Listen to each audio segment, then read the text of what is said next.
Hey guys, how you doing? So today I'm going to make a video and demonstrate how to do a knock sensor replacement on the 4.8, 5.3, and 6-liter V8 Vortec engine by GM.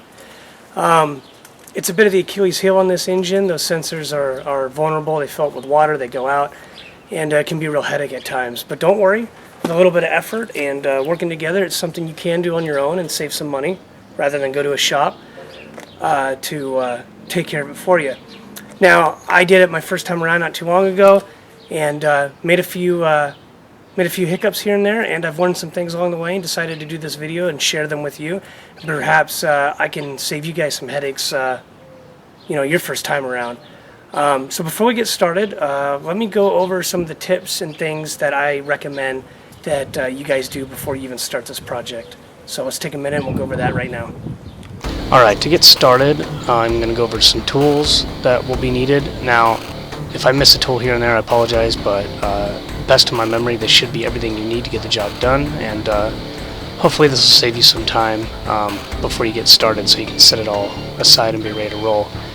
But you can do this whole job with hand tools. Hand ratchet's going to work. You're going to want a 5/16 socket, 8mm socket, 10mm socket, 22mm socket for the knock sensors.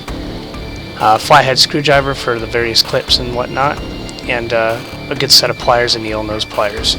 Some of those clips can be rather stubborn. So moving on to special tools, you're going to want to get a torque wrench in foot-pounds, a torque wrench in inch-pounds, and the inch-pounds torque wrench is going to be for the intake manifold. And remember, when you put that together, it's going to be inch-pounds, not foot-pounds. If you're not going to be using it a lot, you can actually get a pretty accurate inch-pounds torque wrench from Harbor Freight, believe it or not. I got one on sale for a whopping $10 and was blown away at the accuracy of the thing. So if it's something you're not going to use a lot, obviously I wouldn't recommend that for everyday use if you were a mechanic, but for your shade tree jobs like this, it gets your job done, and it gets it done on a budget. So you may want to look into that. But under special tools, foot-pounds torque wrench, in-pounds torque wrench, and go to the auto store and get a GM fuel line disconnect tool. It's going to run you about $7.99. Get the metal one, and there's two different sizes. The larger one is the one you need for the Chevy V8. And make sure, if you don't have any, to pick up some Permatex RTV red, or black works too, but I went with the red gasket maker. Get a few razor blades by hand for cleaning off that engine block when you get down to the intake. Moving along, we're going to go over to parts needed. Now, under parts needed, this is where I'm going to recommend that you guys go with original OEM parts. When I talked about hiccups in the beginning, I tried to save a few dollars, and I tried to go with some aftermarket sensors and harness, and I paid the price. It started throwing codes, it was giving me circuit failures, like the sensors weren't working. After beating my head against the wall and hours of research, I found that a lot of people had the same problems with aftermarket sensors. I don't know if it's just this particular engine or what, or the setup, but you know what? You're going to tear the engine apart. Do it right the first time. Just get the OEM parts and pay a little more and save yourself some headaches down the road. So I did some looking around, and hopefully this helps you out, but the dealership, for genuine AC Delco knock sensors, the dealership's going to charge you about $80 a piece. They're not exactly cheap. I found exact AC Delco OEM sensors sold by AC Delco on Amazon for $35 a piece. And if you have a Prime account, it's free 2-day shipping. Can't go wrong, dude. So you're going to need 2 knock sensors. Even if you get a code that throws a failure for your bank 1 or only your bank 2, you're pulling the engine apart, replace them both. Don't just replace one and then have to go in later. Do them both at the same time, get them knocked out, get them done. The same thing with your harness. If you're going to be pulling it apart, just get a new knock sensor harness as well. There's no reason to have to go in there again and replace the wiring later. I found a dealership that sells GM OEM replacement harnesses for $48 free shipping on eBay.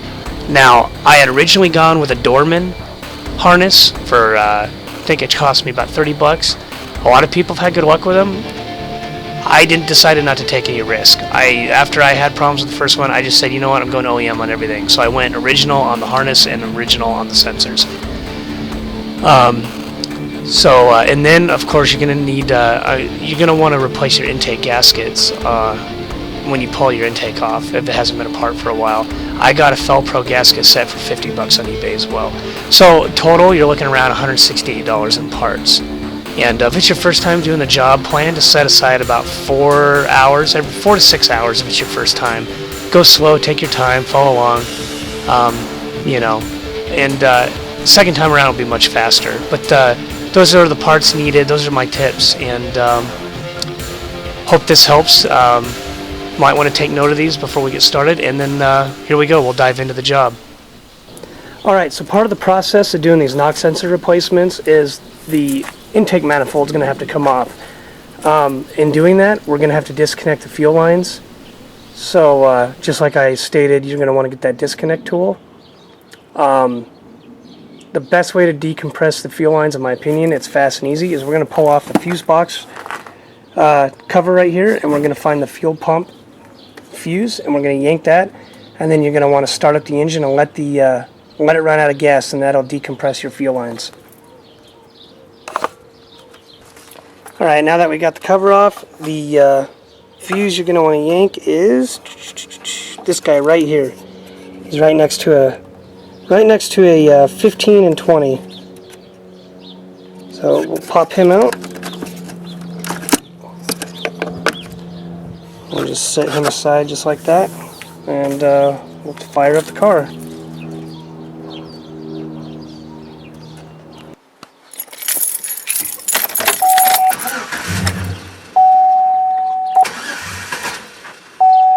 Give it a few more turns,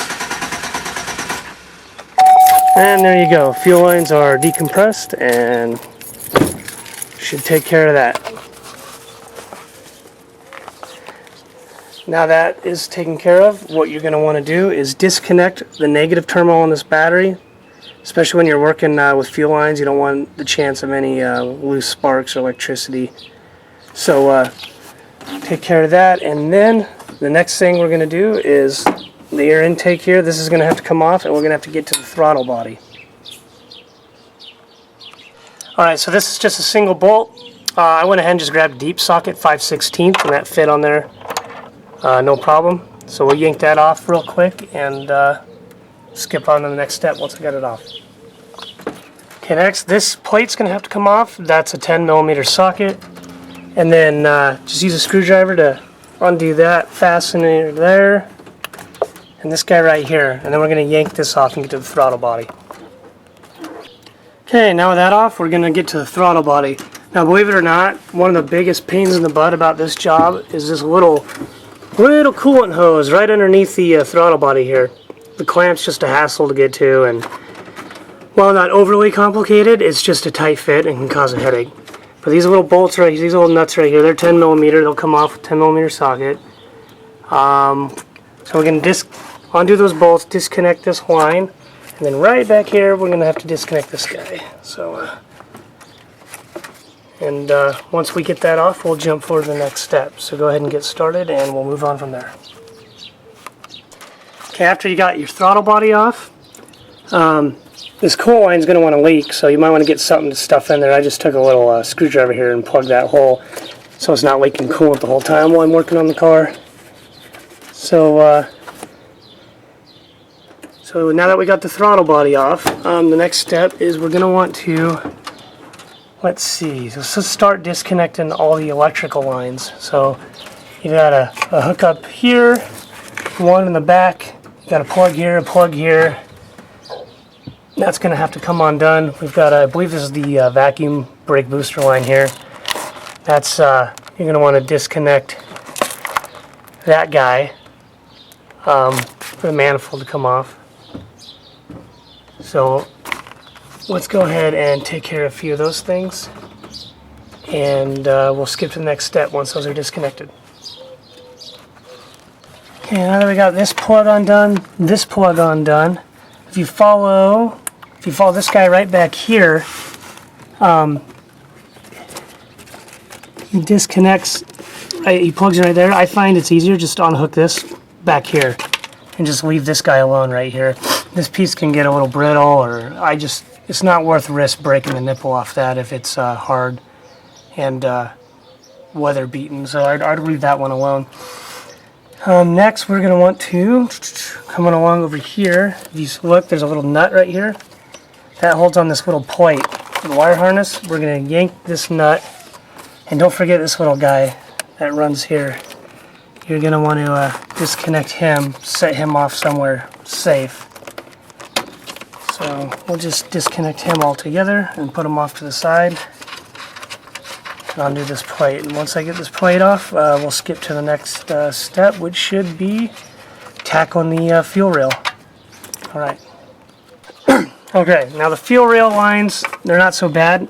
These clips, they just pop right out with screwdriver, and then that's when you need that disconnect tool. It'll go in and spread it apart, and then you disconnect the fuel lines. Now, if you don't have the tool, you can do this job without it by undoing the bolts to the fuel rails and then moving them off to the side, but it's a real pain in the butt, and why go through the headache of doing that? You might as well just do it the right way. Now, some people will tell you just disconnect the fuel rails and the fuel lines, excuse me, and leave the fuel rails intact, and then disconnect the bolts to the manifold, and it'll all pull right out. Now, that is true; it all come out together.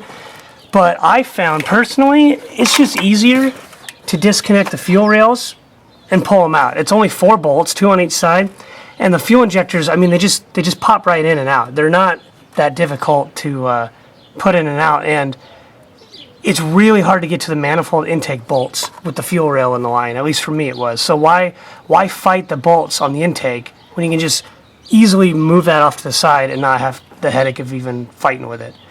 So I'm going to go ahead and do that and remove the fuel lines. And so you do all the lines, and then there's 2 bolts on each side of the fuel rail.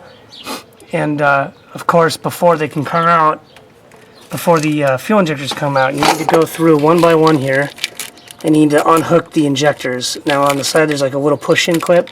Push that in and pop those off. Remember, there's 4 on each side, V8.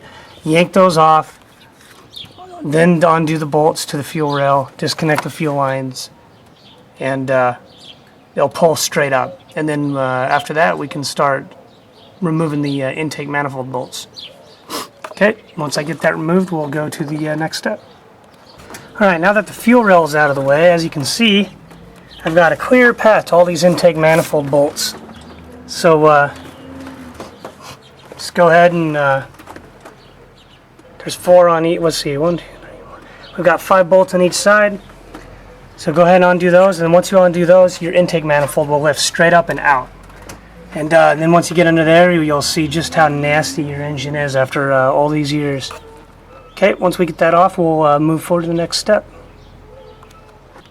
Alright, there we have it. The intake manifold is off. Now yours is probably going to be, unless you've been under there recently, it's probably going to be a lot nastier than this. Now this is left over from a job I did earlier, like I said in the beginning.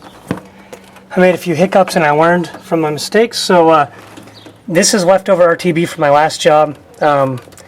Like I said, don't go with aftermarket parts. I did that.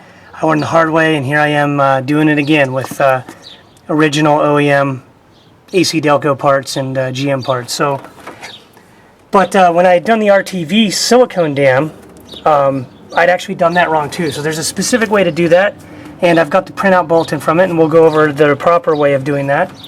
But when you come to clean your engine off, these openings here, get some tape and make sure to cover them up so you don't drop anything in your engine during the cleanup process. You don't want anything getting down in there. And we'll tape that up, and I'll clean this up a bit, and then we'll move on to the next step with installing the sensors.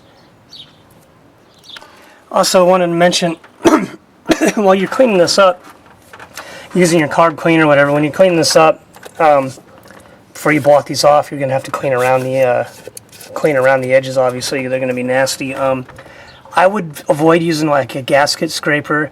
It's aluminum. You risk scarring it up pretty bad.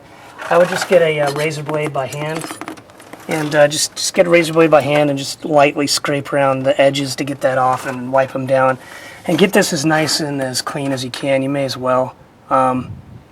you know, while you're down here, might as well do it right the first time, and then you won't be doing it again like me with these cheap parts I tried out. So I knew better. I went against my better judgment, but then again, you know, look at the positive side. Now I'm making a video for you guys, so everything has a silver lining, huh? All right, so as soon as I get this cleaned off, we'll skip ahead to the proper procedure for creating an RTV dam and putting the sensors in. All right, now that I got these all cleaned up all nice, they're ready to come out. They use a 22 millimeter socket, and you don't need a deep socket. They should fit, and goes right over. And then go ahead and yank those out.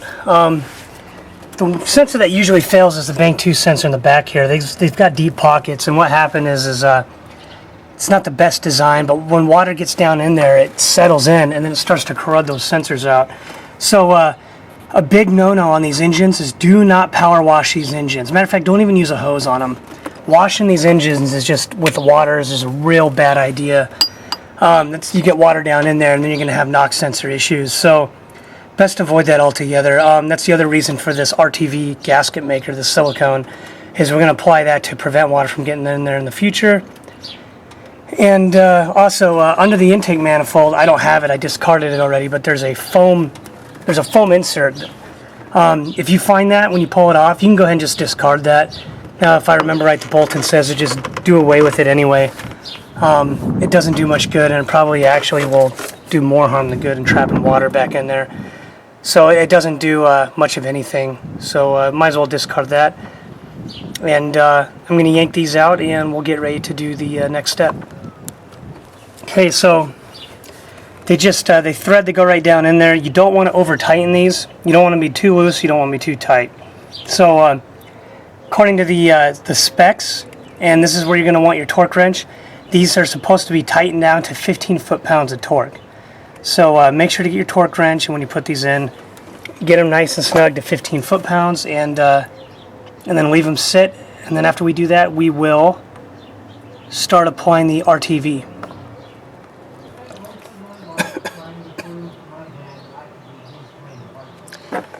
All right, I'm using RTV red. You can use RTV black, but basically you're going to want to put a silicone dam around this to prevent water in the future. So what I do is I put a coat around the outside of this rubber insert here, and then I'll show you what GM calls for in their bulletin for the fix, how to apply it. Okay, so we put it around the edge just like that, and then we're going to pop those down in there, and then what they call for is a half moon pattern. They explicitly say in their instructions, do not put a full silicone coat in a full circle around the insert. It's a half moon shape. So again, do not put it in a full circle, and I'll show you what that looks like here in a second. Okay, so now we've got the RTV applied here, and as I said, it's in a half moon shape. So up here in the front, there's no RTV silicone. So you just go a nice thick coat along the line here in that shape, just like that. Now, why they call for it that way, I don't know. There wasn't really an explanation given of why to leave it open. Some of you may know this, others may. I don't know the answer to that. But I'm just letting you know exactly what the instructions as per General Motors are, and that's what they tell you to do. So now that we got that done, we'll move forward. Just route the harness here. This is that new harness. Just route it there. That way when the intake manifold comes on, it's going to go out the back, and we'll plug it back in. From here on out, you've been with me every step of the way pulling it apart. Putting it back together is just reversing the order, so it's probably a bit redundant to go step by step putting it back together. So just keep note of everything you unplugged. Make sure to check all your plugs and everything goes back. Now the one area that I will cover, because it's a bit on the technical side, is when you put the intake manifold back on. I'll pull up the diagram for you, and there's a tightening sequence that you need to do in that order, and we'll pull it up right now. And as you can see from looking at it, you've got 1, 2, 3, 4. You're going to do it in that order, and it calls for inch pounds, not foot pounds. So when I told you you need to get an inch pound torque wrench, that's where this is going to come into play. Alright, so before you put your intake manifold back on, the new intake manifold gasket set, here's what mine looked like here from Felpro. They're real easy. They just clip on and off on the end here, just like that. They just snap right on. You know, they're idiot proof. So they're easy to put on. Alright, so now it's time to put the intake manifold back on. We're going to pull up the, I'll pull up the diagram here for you. If you take a look there, you can see. It's going to be in that tightening pattern, so you're going to start with the 1 bolt, 2 bolt, 3, 4, so on, and tighten it in that order. And you're going to pull out your torque wrench, and on the first pass it's going to be 44 inch-pounds on your first pass, and then 89 inch-pounds. So where I talked about getting that inch-pound torque wrench, that's where this is going to come into play. Remember, it's inch-pounds, not foot-pounds. Don't do 44 foot-pounds and 89 foot-pounds. This is a plastic intake manifold, and so you risk warping it or breaking it and over-tightening. So be careful. Make sure you're using inch-pounds. After you get that tightened down in the order, then it's just reversing everything that we did, plugging everything back up, just like as you follow along, and you should be good to go. So your code should be cleared because the battery's been disconnected. If not, use a scan tool, and hopefully everything's working out for you. All right, I will see you in a little bit when it's time to crank the engine over. Okay, we've got her put all back together. Moment of truth, can fire back up. Don't forget to put your fuel pump fuse back in.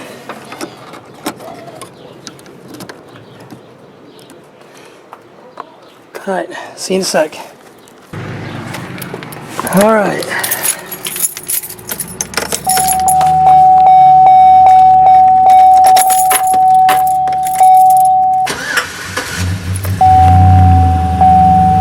Fire right up.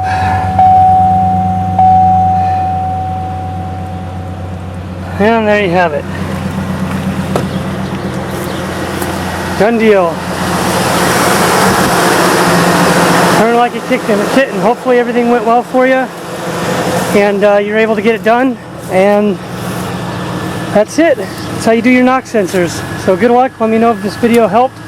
If you want to subscribe, I do videos pretty much on random stuff, whatever I want to cover. So subscribe, and maybe I can help you out in the future.